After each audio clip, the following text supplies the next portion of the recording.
Hello mga idol, please like, share and subscribe for more novel stories to uploads. Diyos ng Digmaan, JC Entertainment. Chapter 1151. Sayang at hindi ko nagawang wakasan ang buhay niya sa pagkakataong ito. Aalis muna ako para gamutin ang mga sugat ko. Yumuko si Yolanda kay Lily at nagpaikot-ikot, naghahanda ng umalis. Maghintay ka, tawag ni Lily kay Yolanda. Tumalo ng puso ni Yolanda sa kanyang lalamunan nang tawagin siya ni Lily. May nasabi ba siyang hindi pare-pareho, at nalaman ito ni Lily? Bakit siya tinawag ni Lily? Gayunpaman, sa kanyang pagtataka, binaliktad ni Lily ang kanyang kamay at isang first-grade premium spirited grass ang lumitaw sa kanyang palad. Lumingon siya, pumarap kay Yolanda, at sinenyasan siyang kunin ang masiglang damo. Bagaman may kasunduan tayo noon, na hindi ka makakakuha ng masiglang damo kapag nabigo ka sa misyon, nasugatan ka sa pagkakataong ito, kaya bibigyan pa rin kita ng isa. Sana ay mas mabilis kang umunlad at makarating sa gitnang yugto ng Demigod Realm. Ikaw ay may talino, kapag naabot mo na ang gitnang yugto ng Demigod Realm, hahanap ako ng pagkakataong i-promote ka. Maraming salamat, First Madam. Tumanggaw si Yolanda na may masayang ngiti sa labi habang kumukuha ng masiglang damo. Pagkatapos ay umalis na siya sa eksena. Pagkaalis ni Yolanda sa tirahan ni Lily, saglit na namamasyal si Yolanda, saka lang siya napabuntong hininga ng malakas sa kanyang puso. Si Lily ay napakasensitibo at may pag-aalinlangan, kung may naramdaman siyang kakaiba, malaking problema si Yolanda. Sa oras na ito, nakabalik na si Jack at ang iba pa sa kanilang tirahan ayon sa pagkakasunod. Mahal, sa wakas nakabalik ka na. Ilang araw ka nang wala sa labas at nag-aalala ako. Tumalon si Selena kay Jack, tumalon sa yakap niya, at niyakap siya nang mahigpit nang pumasok si Jack. Pagkatapos ng lahat, si Lily at ang kanyang mga barkada ay mabisyo at tusong mga fox, hindi sila madaling harapin. Bagamat ang malakas na mandirigma, ang Third Elder, ay nagpunta para sa isang martial retreat, ang pamilyang White ay mayroon pa ring maraming iba pang malalakas na mandirigma. Paano kung ang mabangis na gang ay nagpadala ng isang makapangyarihang elite upang patayin si Jack at hindi nagawang lumaban sa kanya ni Jack? Hindi ba malalagay sa alanganin ang buhay ni Jack? Hehe, huwag kang mag-alala. Lahat ay nasa loob ko. Nakangiting sagot ni Jack. Well, totoo na ngayong araw na bumalik ako, nasagasaan ko ang mga taong pinadala ni Lily para patayin ako. Walang pakialam na dagdag ni Jack. Nako, hindi mo ba sila dinala sa isang masayang paglalakbay sa pagsasabing pupunta ka sa mga pamilyang sangay ng White? Paano ka nahanap ng mga assassin? Pinagpapawisan si Selena sa takot at ang boses niya ay nababalot ng gulat nang marinig ang engkwentro ni Jack. The assassins are pretty smart. After going around, searching for a few days, they knew they were tricked. So, they ambushed us on the way back to the White's main residence. Jack smiled while hugging Selena. However, one of the two assassins named Yolanda is loyal to the White family. At the critical moment, she killed her companion and asked me to cooperate with her in lying and hiding the truth from Lily. Kabanata 1152. I see. Malamang na galit si Lily kung malaman niyang kakampi mo ang mga taong pinadala niya para pumatay sa iyo. Humagalpak ng tawa si Selena matapos marinig ang sambit ni Jack. Hindi niya malalaman ang alinman sa mga ito. Kapag nalaman niya, malalagay sa malaking problema si Yolanda. Jack chuckled together with Selena, then he loosened his arms, letting Selena go. Naglakad siya patungo sa coffee table, nagsali ng isang tasa ng tsaa saka umupo sa malapit na upuan. Si Yolanda ay isang mabait at tapat na tao. Tiyak na maaasahan natin siya sa hinaharap.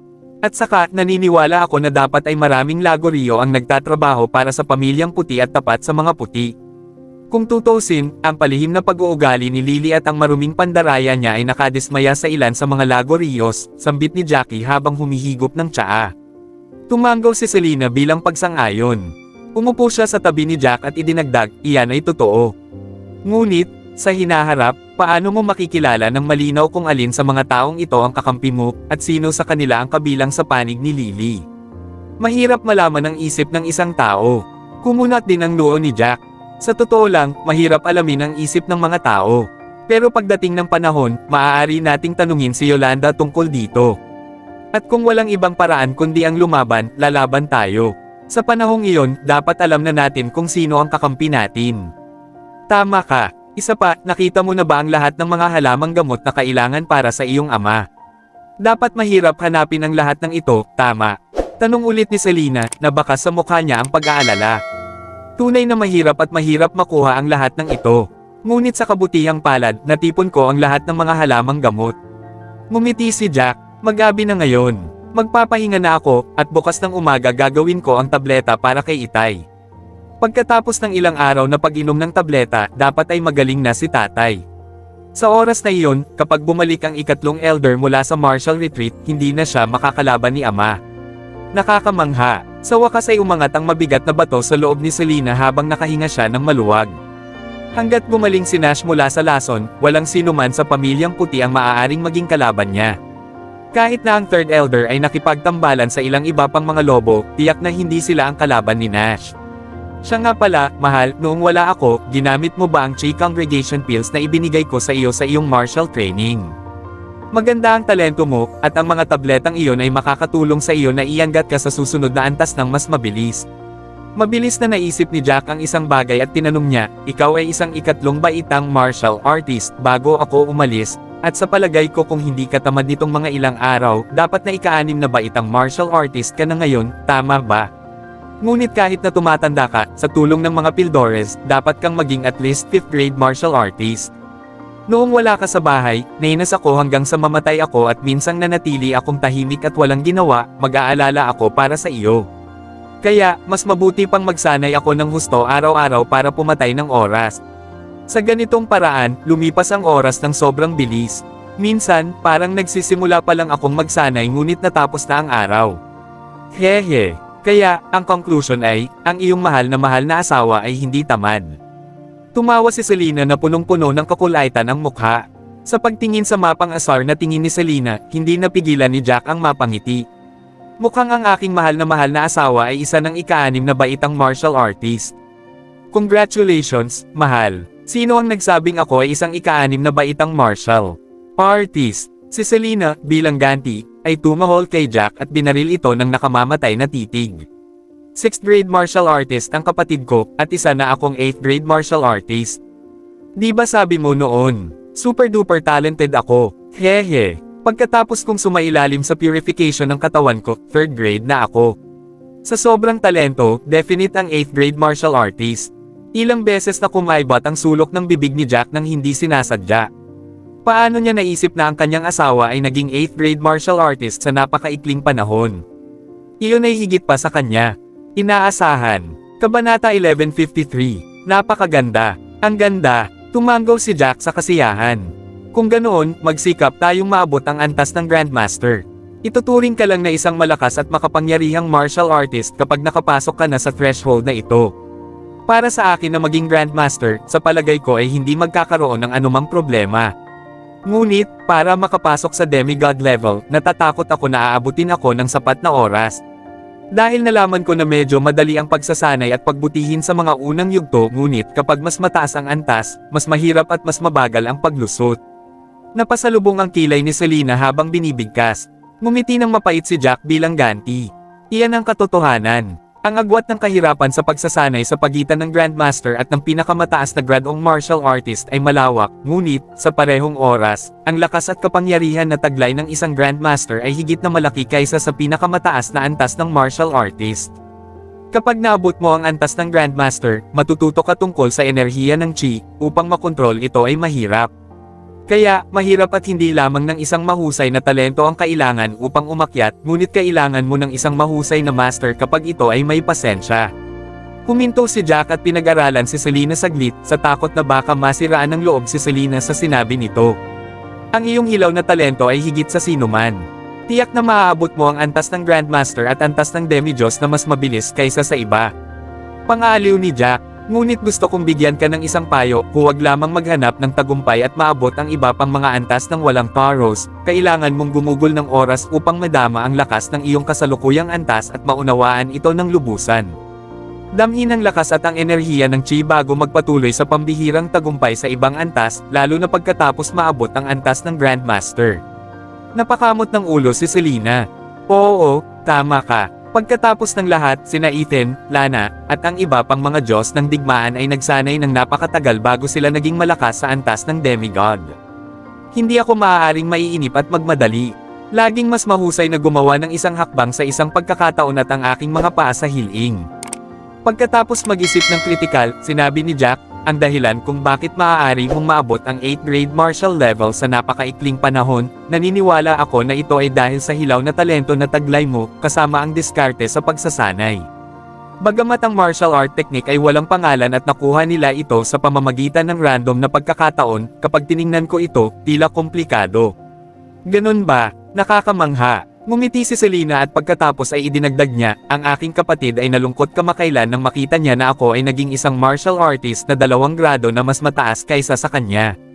Tama, mahal, gumagabi na. Pumunta tayo sa bayan sa paanan ng bundok para kumain ng masarap na hapunan, barbecue o kung ano paman. Malapit ang bayang iyon sa White Residence. Kung lalabas tayo mamayang gabi, hindi malalaman ni Lily at ng kanyang mga ahas. At saka, natalo ako ng mga tauhan niya kanina, hindi siguro nila akalain na bababa ako ng bundok at magsasaya sa oras na ito. Pagkatapos mag-isip tungkol dito, hinawakan ni Jack ang kamay ni Selena at sinabi, na may pag-asa sa mga mata. Sige, medyo matagal na akong nag-stay in.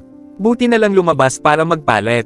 Matamis na ngumiti si Selena kay Jack at tumango siya na para bang isa siyang ina na nagbigay ng permiso sa kanyang anak, si Jack. Maya-maya, nang dumilim ang langit, bumaba ng bundok sina Jack at Selena nang walang nakakaalam. Ang bayan sa paanan ng bundok ay masigla at maunlad. Kahit na ito ay isang maliit na bayan. Ang mga istruktura at ang kasiglahan nito ay maihahambing sa isang lungsod. Ang bayan na malapit sa White Residence ay biniyayaan ng iba't ibang negosyo na nakikipagkalakalan ng mga mapagkukunan at materyales sa militar. Bukod dito, ang natural na chi energy sa paligid ng bundok ay hindi mahina, kaya medyo marami ang mga martial fighter na nagtipon dito. Bukod dito, mayroon pang ang ilang kilalang pamilya na nananatili sa paanan ng bundok na ito at ang ilan sa kanila ay malalakas na manlalaban ng demigod level. Ngunit, syempre, iilan lamang sila sa antas ng demigod. Kabanata 1154. Mahal, napakasindek at buhay na buhay dito. Para itong isang sinaunang bayan, lahat ng dako ay puno ng sinaunang aura at lasa. Nagsisimula na akong umibig sa bayang ito. Namasyal si Selena sa mga lansangan ng bayan at hindi maiwasang mapabulala sa sinaunang kagandahan ng bayan. Ang karamihan ng mga naglalakad, mga ngalakal, mamimili, at iba pa ay makikitang naglalakad sa abalang kalye. Ang ilan sa kanila ay nakasuot ng primordial ngunit magarang damit, ang ilan sa mga lalaki ay sadyang nagpahaba ng buhok. Kung hindi dahil ang ilan ay nakasuot ng medyo kontemporaryo at may mga mobile phone sa kanilang mga kamay, iisipin ni Jack at Selena na naglakbay sila pabalik sa nakaraan. Mahal, kung isusuot mo ang mga sinaunang kasuotan na iyon, tiyak na magiging napakaganda mo. Napansin ni Jack ang isang tindahan na nagbebenta ng mga sinaunang damit sa hindi kalayuan, sa kanya hinayla si Selena papasok ng shop. Mahal, subukan mo. Okay. Pero nakakahiya. Hinalikan ng pink ang pisngi ni Selena. Gayunpaman, pumili siya ng ilang set ng damit at sinubukan ang mga ito. Nako, mahal, napakaganda mo. Kung ipinanganak ka sa sinaunang panahon, ikaw pa rin ang reyna ng kagandahan. Nasiyahan sa tanawin ni Selena na nakasuot ng mga sinaunang costume, tumango si Jack bilang kasiyahan. Walang hiya, nagkaroon na tayo ng anak na ganito kalaki. Paano mo ako mapupuri ng ganyan nang hindi nahihiya? Namula si Selena at tumugon sa nahihiyang tono. Tinitigan niya ng masama si Jack. Bibili tayo ng lahat ng ito. Mahal, hindi mo na kailangan pang magpalit ng damit, ito na lang ang suotin mo. Medyo marami na ang nakasuot ng mga sinaunang costume sa kalye, kaya wala namang kakaiba at nakakahiya dito, di ba? Malakas na tumawa si Jack na may nakaplaster ng ngiti sa kanyang mukha. Sir, sigurado po ba kayong lahat ng ito ay kukunin ninyo? Lahat ng mga damit na ito ay gawa sa sutla, mas mahal. Tsaka, ang ilang set na sinubukan ni Madam kanina, ang isang set ay nagkakahalaga ng higit sa 100,000. Kung bibilhin mo ang lahat ng mga set na ito ay malapit sa 1,000,000. Nanlaki ang mata ng babaeng may-ari ng tindahan nang marinig ang sinabi ni Jack. Ang mga damit na ibinebenta niya sa kanyang tindahan ay pawang mataas ang kalidad. Ngunit dahil lahat sila ay mahal, maaaring hindi sila magbenta ng isang set sa isang araw, at kung minsan ay nakakapagbenta lamang sila ng isang set sa loob ng 2 o 3 araw, at iyon ay itinuturing na mabuti. Hindi akalain ng babaeng may-ari na bibili ang 2 ng 4 na set ng sabay. Anong problema? Natatakot ka ba na hindi ko sila kayang bayaran? Malamig na tinitigan ni Jack ang kabilang partido at sa kanya inilabas ang kanyang card. Kunin ito, ay swipe ito, at ilagay ang 1,000,000. Walang password na kailangan. Ikinagagalak kung paglingkuran ka, sir. Ang isang lalaking tulad mo ay karapat-dapat na pakasalan ng isang kaakit-akit na asawa. Iyon ang unang pagkakataon ng may-ari na makatagpo ng gayong mapagbigay na customer. Pagkatapos ay kinuha niya ang bank card at nagpunta para magbayad. Hindi nagtagal, umalis na ang dalawa sa tindahan. Gayunpaman, di nagtagal pagkaalis ng mag-asawa sa tindahan, isang medyo mataba at chubby na babae, nakasuot ng sinaunang costume, ang tumakbo patungo sa tindahan kasama ang isang grupo ng mga tao. Mabilis niyang nakita si Selena na nakasuot ng magarbong at magandang sinaunang costume na higit na mas maganda kaysa sa kanya. Ang kanyang galit ay nabuhay sa isang segundo. Itinuro ng chubby na babae si Selena at ngumuso sa lalaking katabi niya. "Honey, ang ganda talaga ng damit na yan. Gusto ko." Ang buhaghag na lalaki na naglakad sa likuran ng chubby na babae ay tumingin sa direksyon. Hindi niya napigilan na tuwang-tuwa ang mga mata niya. "Sige, babe. Ihahatid na kita para bumili ng isa." Ngumiti siya at tumango. Gayunpaman, sa gulat ng lalaki, ang chunky na babae ay nagalit sa susunod na segundo. "Hindi. Gusto ko ang damit na iyon sa babaeng iyon. Ang damit na iyon ay maganda at maaaring ito ay isang limitadong edisyon.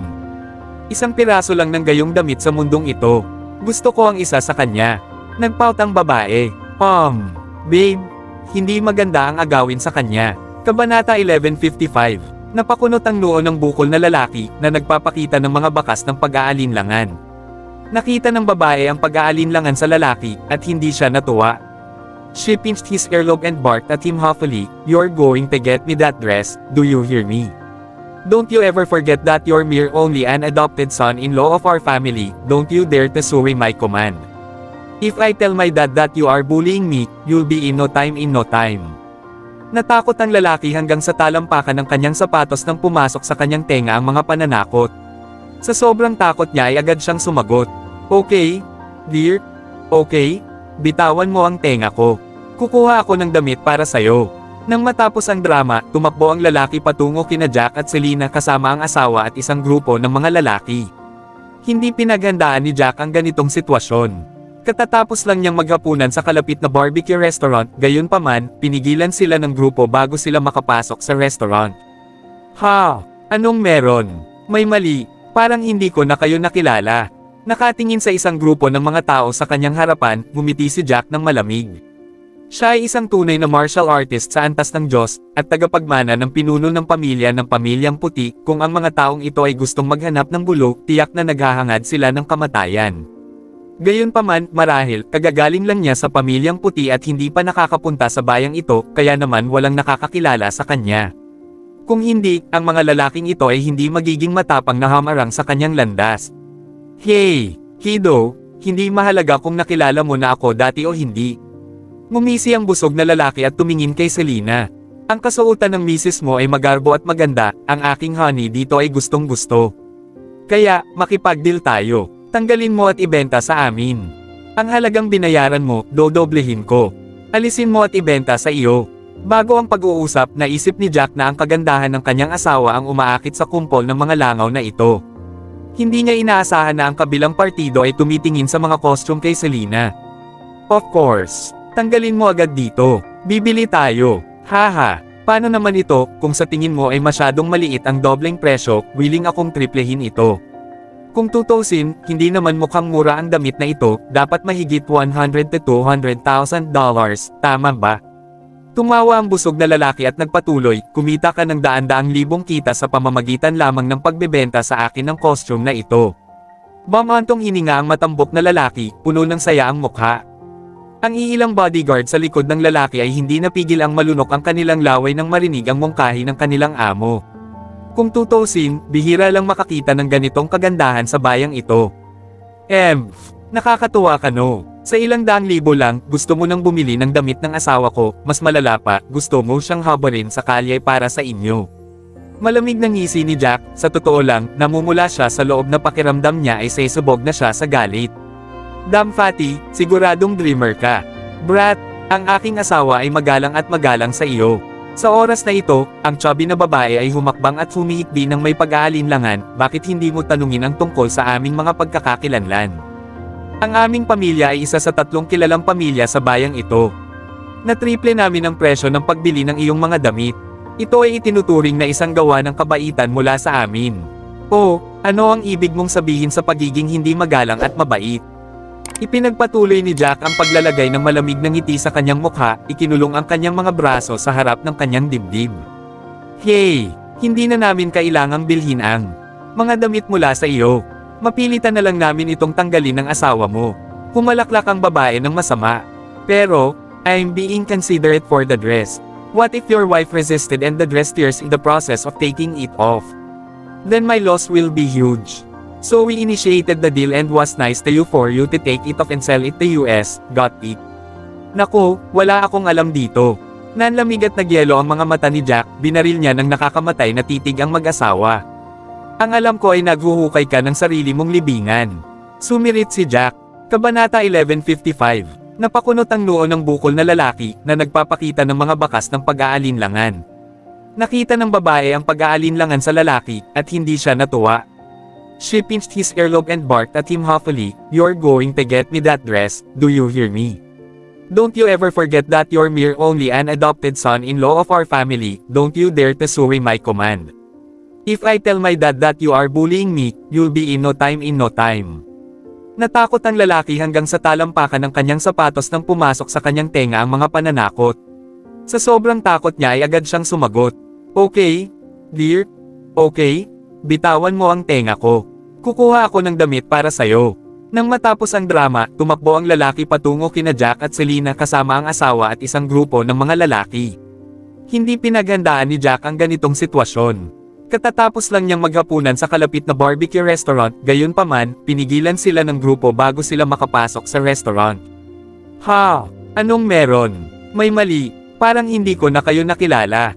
Nakatingin sa isang grupo ng mga tao sa kanyang harapan, ngumiti si Jack ng malamig.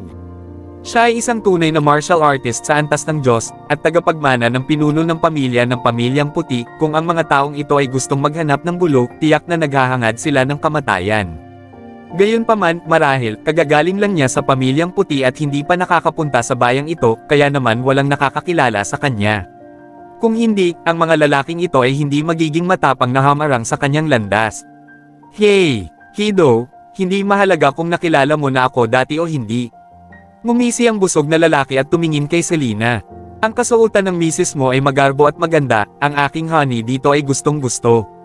Kaya, makipag-deal tayo. Tanggalin mo at ibenta sa amin.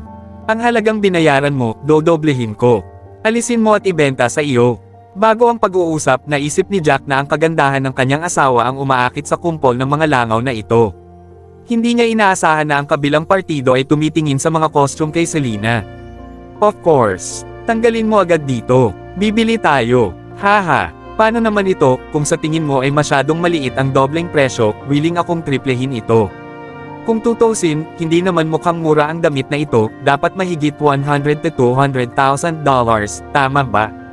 Tumawa ang busog na lalaki at nagpatuloy, "Kumita ka ng daan-daang libong kita sa pamamagitan lamang ng pagbebenta sa akin ng costume na ito." Bamantong hininga ang matambok na lalaki, puno ng saya ang mukha. Ang iilang bodyguard sa likod ng lalaki ay hindi napigil ang malunok ang kanilang laway nang marinig ang mungkahi ng kanilang amo. Kung tutusin, bihira lang makakita ng ganitong kagandahan sa bayang ito. Nakakatuwa ka no? Sa ilang daang libo lang, gusto mo nang bumili ng damit ng asawa ko, mas malala pa, gusto mo siyang habarin sa kalye para sa inyo. Malamig na ngisi ni Jack, sa totoo lang, namumula siya sa loob na pakiramdam niya ay sesubog na siya sa galit. "Damn Fatty, siguradong dreamer ka. Brat, ang aking asawa ay magalang at magalang sa iyo." Sa oras na ito, ang chubby na babae ay humakbang at humihikbi ng may pag-aalinlangan, "Bakit hindi mo tanungin ang tungkol sa aming mga pagkakakilanlan? Ang aming pamilya ay isa sa 3 kilalang pamilya sa bayang ito. Natriple namin ang presyo ng pagbili ng iyong mga damit. Ito ay itinuturing na isang gawa ng kabaitan mula sa amin. O, ano ang ibig mong sabihin sa pagiging hindi magalang at mabait?" Ipinagpatuloy ni Jack ang paglalagay ng malamig na ngiti sa kanyang mukha, ikinulong ang kanyang mga braso sa harap ng kanyang dibdib. "Hey, hindi na namin kailangang bilhin ang mga damit mula sa iyo. Mapilitan na lang namin itong tanggalin ng asawa mo." Humalaklak ang babae ng masama. "Pero, I'm being considerate for the dress. What if your wife resisted and the dress tears in the process of taking it off? Then my loss will be huge. So we initiated the deal and was nice to you for you to take it off and sell it to US, got it?" Naku, wala akong alam dito. Nanlamig at nagyelo ang mga mata ni Jack, binaril niya ng nakakamatay na titig ang mag-asawa. Ang alam ko ay naghuhukay ka ng sarili mong libingan. Sumirit si Jack, Kabanata 1156. O anak, ang hamak ng buhay mo. Hindi ko inaasahan ito sa'yo. How dare you threaten me? Napangisi ang babae nang marinig iyon. Mukhang hindi malulutas ng pera ang bagay na ito ngayon. Nagplano akong bigyan ka ng pera para sa mga damit, ngunit ngayon ay hindi na ako nag-abala. Dahil mayroon kang death wish, pagbibigyan ko ito. Matapos tapusin ang kanyang huling salita, itinuro niya sina Jack at Selena at nag-utos sa isang mahigpit na tono. Patayin ang lalaking ito, at pagkatapos ay habarin ang damit ng babae. Hindi ako naniniwala na kahit anong gusto ko, ako si Autumn Mac, ay hindi ko makukuha. Maliban sa iilan, halos walang sino man sa bulubunduking lugar na ito na hindi ko masasaktan. Hoy, punk, hinahanap mo ang sarili mong kamatayan. Sino ang humiling sa iyo na tanggihan ang mabait na alok ng ating young mistress na si Mac? Ngayon ay hindi mo na masisisi ang ating ginang. Ilang bodyguards ang nanunuya habang naglalakad palapit kay Jack na mahigpit na nakakuyom ang mga kamao. Gaano kayabang at kasnob ang mga taong ito? Naisip ni Jack sa kanyang isipan, sumili ang malamig na ngiti sa kanyang mukha. Gusto ba talaga nilang habarin ni Selena ang kanyang damit sa kalye? Ang proposal mismo ay matagumpay na nagising ang galit na hayop sa loob ni Jack. Pinutol ni Jack ang kanyang init ng ulo sa pagtingin sa mga bagay para kay Selena. Ngunit para lamang sa bagay na may kaugnayan kay Selena, na isang ipinagbabawal na lugar na hindi maaaring pukawin ng sino man, hindi niya mapigilan ang kanyang galit. Teka, tahan na. Sa oras na ito, isang batang dalagita ang tumayo at nagsalita.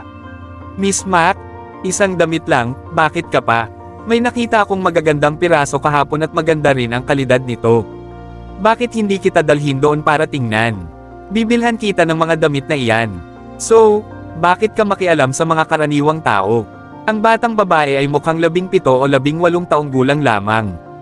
Ang kanyang ngiti ay sinamahan ng dalawang maliit na nagniningning na dimple sa mga sulok na nagpapakita ng isang kabataan at maaraw na aura.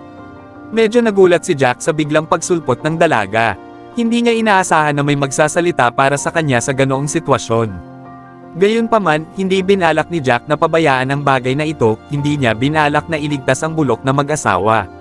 Ang kabilang partido ay lubos na nagalit sa kanya sa lahat ng paraan. Gustuhin man ng kabilang partido na pakawalan siya, wala siyang balak na pakawalan sila. Hindi pwede. Putol ng matambok na babae. Kayla Leigh, hindi mo ba subukang maglaro ng superhero ngayon? Naasar nila ako at hindi ko nalang hahayaan. Ngayong araw, mamamatay ang lalaking ito dito. Binigyan ko na sila ng pagkakataon, pero hindi nila alam kung paano pahahalagahan. Isang awkward na ngiti ang ibinigay ni Kayla. Miss Mac? Wait lang. Maghintay ka lang ng kaunti, susubukan kong kumbansihin sila. Agad na lumapit si Kayla kay Jack at mahinang sinabi sa kanya, Mister, alam ng isang matalinong lalaki kung kailan siya actress, huwag kang makipag-away sa kanila, okay? Tanggalin mo ito at ibenta sa kanya. Siya si Autumn Mac mula sa pamilyang Mac at ang kanyang pamilya ay hindi kapani-pani walang makapangyarihan at kahit na ang aking pamilya, ang pamilyang Leigh, ay kailangang yumuko, pakinggan mo pa rin sila para kumita, maaari mo pa rin kumita, ito ay mas mabuti kaysa patayin, hindi ba? Tumawa ng malakas si Jack pagkarinig sa sinabi ni Kayla.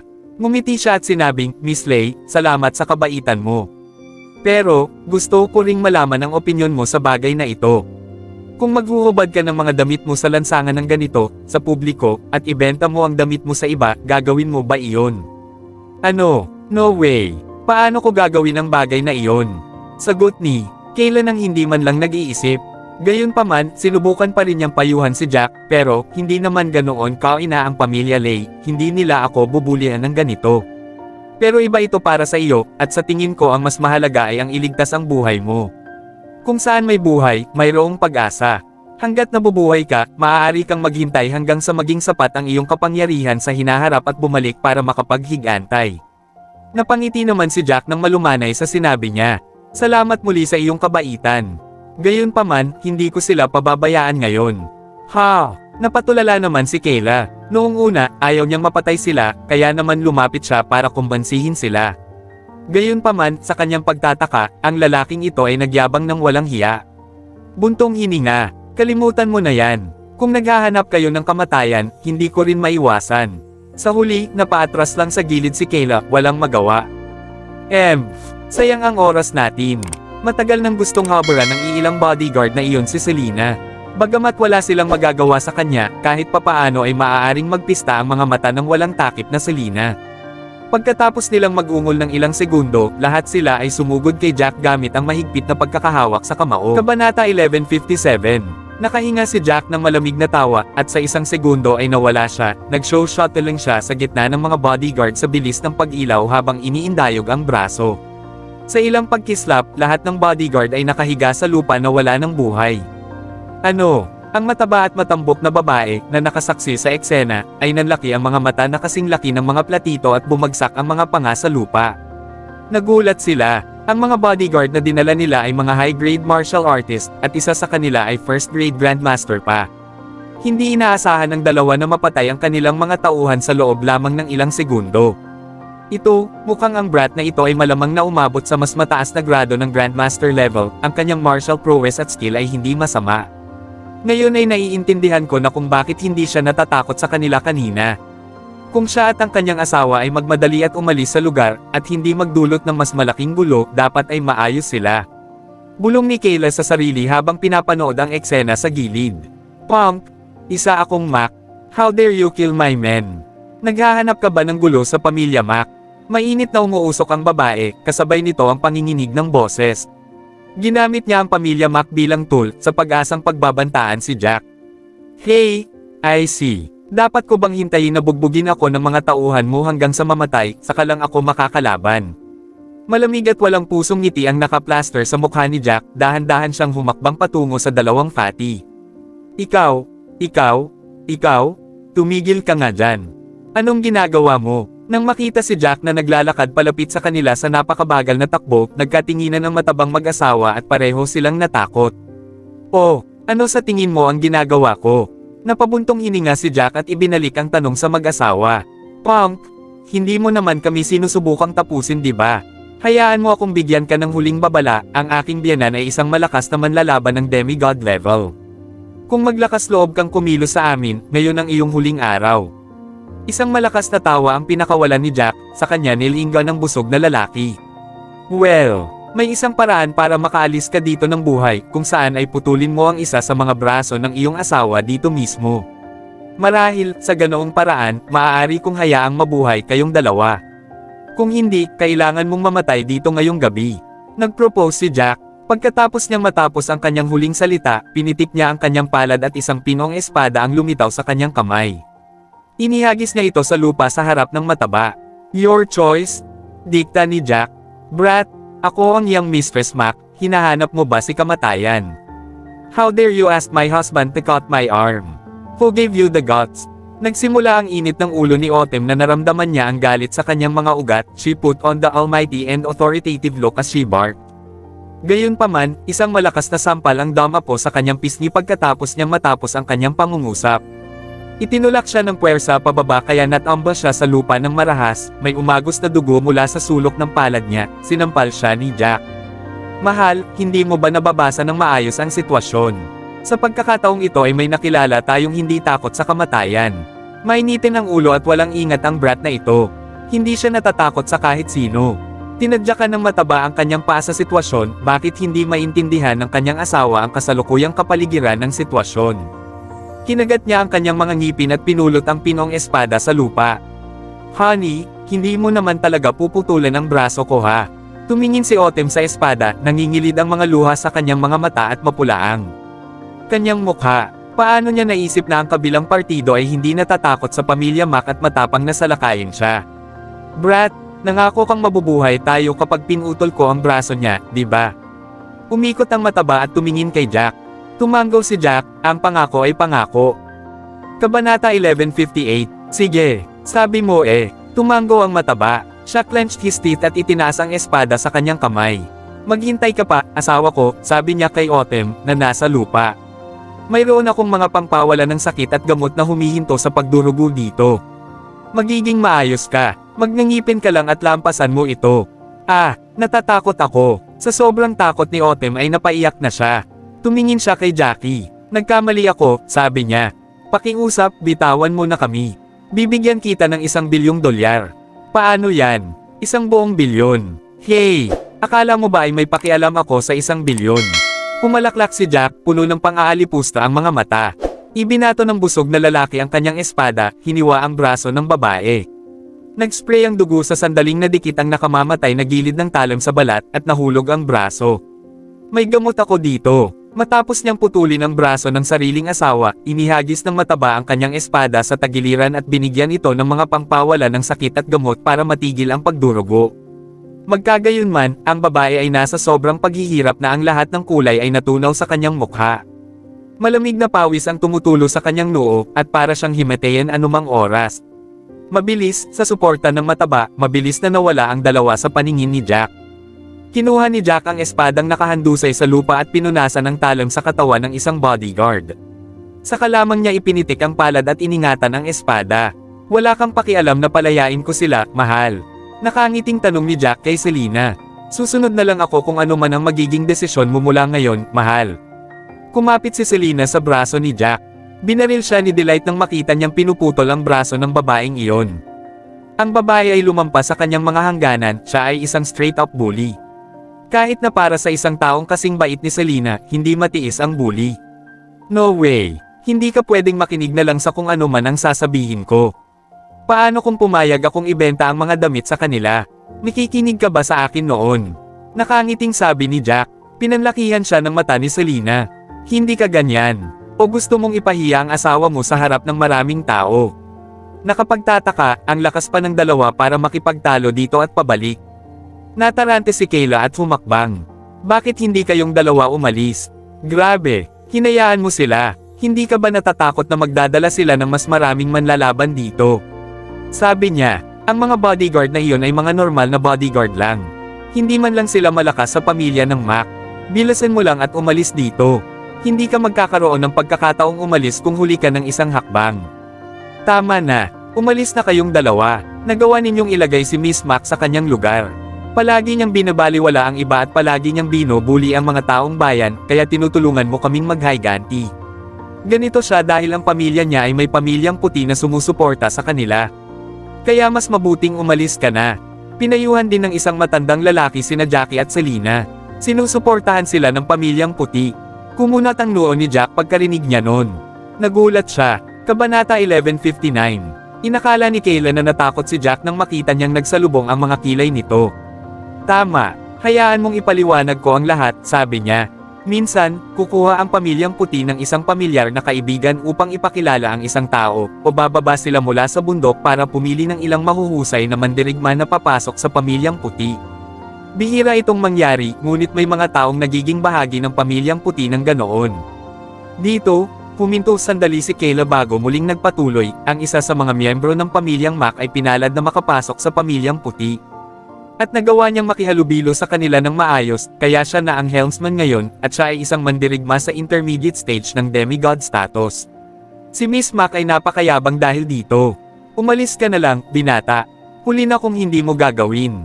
Sigurado akong hindi hahayaan ni Autumn na dumausdas ng ganun-ganun lang, base sa kanyang pagkatao. Tsaka ikaw pa ang pumutol sa braso ng panganay na anak ng pamilya Mac. Hindi ka rin bibitawan ni Master Mac. Nag-aalalang pinayuhan ng matanda sina Jackie at Selena. Salamat sa iyong pag-aalala, ngunit kung iyon talaga ang kaso, lalo na't hindi tayo dapat umalis. Itinaas ni Jack ang kanyang mga kamay sa isang fist-to-palm sulot sa dalawa. Pagkatapos ay napunta ang atensyon niya sa isang barbecue stall sa hindi kalayuan. Pumunta kami dito para kumain ng barbecue, nakangiting sabi niya. Pero wala pa kami. Kinakain pa. Paano tayo makakaalis ngayon? Tama ba, mahal? Tama. Nagugutom ako. Isang tipid ng ngiti ang ibinigay ni Selena. Hinawakan niya ang kamay ni Jack at naglakad patungo sa barbecue stall. Yung dalawang iyon, may pusong kumain ng barbecue. Ang matanda ay nabalisa na ang kanyang bigot ay halos namumula. Ngumuso siya at pumunta sa gilid. Galit na galit din si Kayla. Gayunpaman, hindi siya sumuko sa kanila. Hinabol niya ang mga ito at tinitigan si Jack, hindi mo ba mahal ang asawa mo? Kung mahal mo, umalis na kayong dalawa. Ngayon na, sabi niya, kahit na hindi ka natatakot sa kamatayan, hindi mo maaaring kaladkarin ang iyong asawa kasama mo.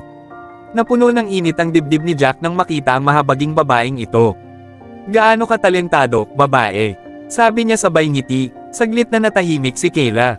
Isang ika-9 na baitang grandmaster. Bakit? Tumanggi kang umalis at gusto mo pa ring magtanong tungkol sa aking talento.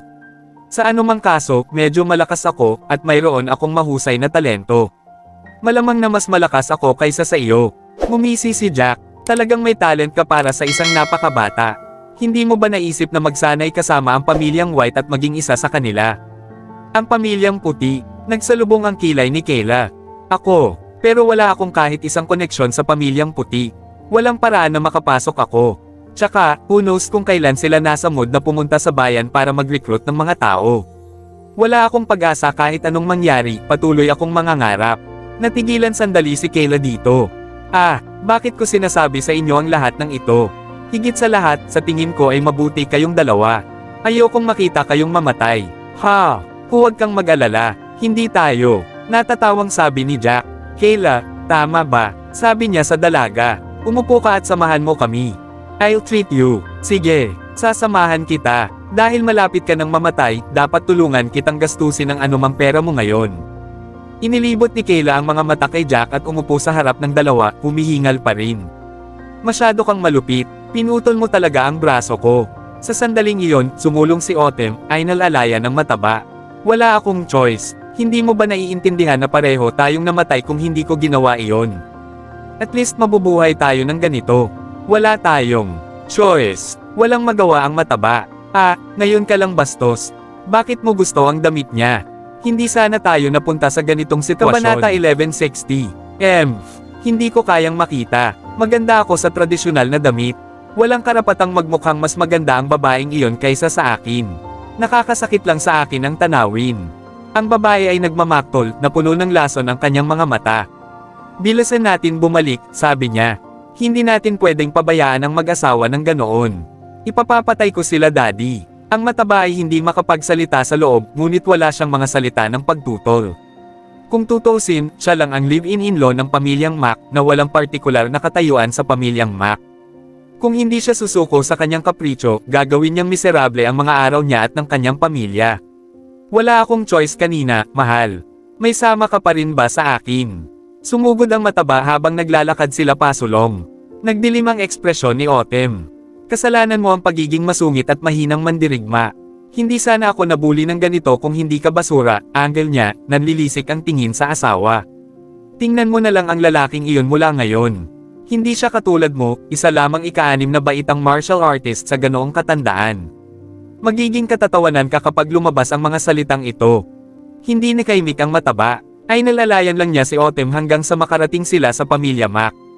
Young Miss? Anong nangyari? Laking gulat ng bodyguard sa entrance nang makita niya ang paningin. Mabilis na pumasok ang isa sa mga bodyguard para gumawa ng report. Hindi pa gaanong nakakalakad si Autumn at ang kanyang asawa nang lumabas ang master ng pamilyang Mac, si Ace, kasama ang isang grupo ng mga tao.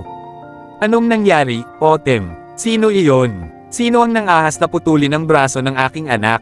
Napatitig si Ace sa tuod na naging braso ng kanyang anak. Galit na galit siya na naging purple siya at nagngangalit ang kanyang mga ngipin. Matapos ang lahat ng mga taon na ito, hindi siya nagkaroon ng anumang mga anak na lalaki. Nag-iisa lang siyang anak na babae. Iyon ang dahilan kung bakit siya ang apple of his eye, at palagi siyang kinukulit na para bang siya ay isang mahalagang piraso ng porselana. Hindi niya akalain na may taong magiging matapang na pumutol sa braso ng kanyang anak. Bata pa iyon, padre, namimili kami ni Autumn nang mapansin niya ang isang mag-asawa, kung saan nakahanfo si Mrs. Dahil sa kabutihang loob, sinabi namin sa kanila na bibilhin namin ang mga damit sa halagang 3 beses sa halaga nito. Pero hindi namin akalain na tatanggi sila. Sinaway pa nila kami ng matatalas na salita. Si Autumn, natural, ay galit na galit. Hinimok niya ang mga bodyguard na agawin ang mga damit, ngunit ang kanyang asawa ay napakalakas at pinatay ang lahat ng mga bodyguard. Pagkatapos ay pinilit niya akong putulin ang isang braso niya, kung hindi, papatayin niya kaming dalawa kung hindi. Wala akong pagpipilian. Ito ay upang iligtas kaming dalawa. Agad na lumuhad ang mataba at isinalaysay ang lahat ng nangyari, habang idinaragdag ang sariling talino sa kwento. You piece of shit asterisk T. Hindi mo man lang maprotektahan ang sarili mong babae. Sa sobrang galit ni Ace ay pinalipad niya ang matabang ilang metro sa isang sipa. Ang marami sa inyo, ibalik ang young miss at ang kanyang asawa upang magpahinga, sabi niya. Dadalhin ko ang iba sa inyo para hanapin ang mag-asawang iyon. Kailangan nating ipaghiganti ang aking anak. Hindi. Ayokong magpahinga, Daddy. I must go. I need to see them die before me. I want to see that punk begging for his life on his knees. Itinaas ni Autumn ang kanyang ulo, ang kanyang mga tampok ay napilipit sa isang mabisyo na ekspresyon. At saka, hindi mo alam kung saan nila ako inatake. Kunin mo ang mga tao para buhatin ako doon. Bilasan mo. Natatakot ako na aalis sila kapag huli na tayo ng isang hakbang. Sige, kaya na. Anunsyo ni Ace, humihingal. Pupunta rin ako, Ama. Gusto kong makita silang mamatay sa harap ng aking mga mata. Sobra-sobra ang dalawang iyon. Tumakbo ang mataba, pinipigilan ang kanyang sakit, banayad na nagpahayag ng kanyang katapatan. Kaya na. Please subscribe and hit the notification bell for more novel stories. JC Entertainment.